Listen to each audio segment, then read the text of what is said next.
ലഹരി സംഘത്തെ പിടികൂടാനുള്ള പരിശോധനയ്ക്കിടെ SIക്ക് കുത്തേറ്റു. പൂജപ്പുര സ്റ്റേഷനിലെ SI സുധീഷിനാണ് ഇന്നലെ രാത്രി കുത്തേറ്റത്. ഡാൻ കുര്യൻ വിവരങ്ങളുമായി. ഡാൻ, ഈ ഉദ്യോഗസ്ഥന്റെ ആരോഗ്യനില തൃപ്തികരമാണോ? എന്താണ് ഇന്നലെ സംഭവിച്ചത്?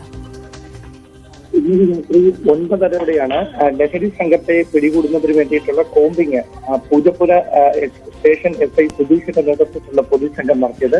അതിനിടയിൽ കല്ലറമഠം ക്ഷേത്രത്തിന് സമീപത്ത് വെച്ചാണ് ഈ പൂജപ്പുര സ്റ്റേഷനിലെ തന്നെ റൌഡി ലിസ്റ്റിൽ ഉൾപ്പെട്ട ശ്രീജിത്ത് ഉണ്ണിയെ പിടികൂടാനുള്ള ഒരു ശ്രമം പോലീസിന്റെ ഭാഗത്തുനിന്നുണ്ടായത്. പക്ഷേ അതിനിടയിൽ SI സുധീഷിന്റെ കയ്യിൽ കുത്തിയ ശേഷം ഈ ശ്രീജിത്ത് ഉണ്ണി ഓടി രക്ഷപ്പെടുകയായിരുന്നു.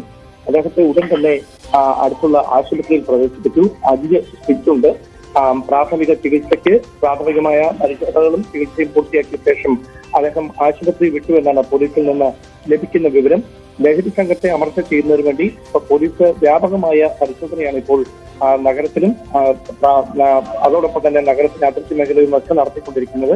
അതിന്റെ ഭാഗമായി നടന്ന പരിശോധനയ്ക്കിടയിലാണ് ഇന്നലെ രാത്രി 9:30-ഓടെ പൂജപ്പുര സ്റ്റേഷൻ SI സുധീഷിന് നേരെ റൌഡി ലിസ്റ്റിൽ ഉൾപ്പെട്ട ശ്രീജിത്ത് ഉണ്ണി എന്ന ഒരു ഗുണ്ടയുടെ ഭാഗത്ത് നിന്ന് ഇങ്ങനെയൊരു പ്രകോപനപരമായ പെരുമാറ്റം ഉണ്ടായത്. പോലീസ് കേസ് രജിസ്റ്റർ ചെയ്ത് അന്വേഷണം തുടങ്ങിയിട്ടുണ്ട്. ഭാരതീയ ന്യായ സംഹിതയിലെ 121, 109 വകുപ്പുകൾ ചുമത്തിയാണ് കൃത്യനിർവഹണം തടസ്സപ്പെടുത്തി SIയെ കൊലപ്പെടുത്താനുള്ള നീക്കം ഉണ്ടായി എന്ന് പറഞ്ഞുകൊണ്ട് ഗുരുതരമായ വകുപ്പുകൾ ചുമത്തി ഈ പ്രതിയെ പിടികൂടുന്നതിന് വേണ്ടിയിട്ടുള്ള അന്വേഷണം പോലീസ് ഊർജിതമാക്കിയിരിക്കുന്നത്.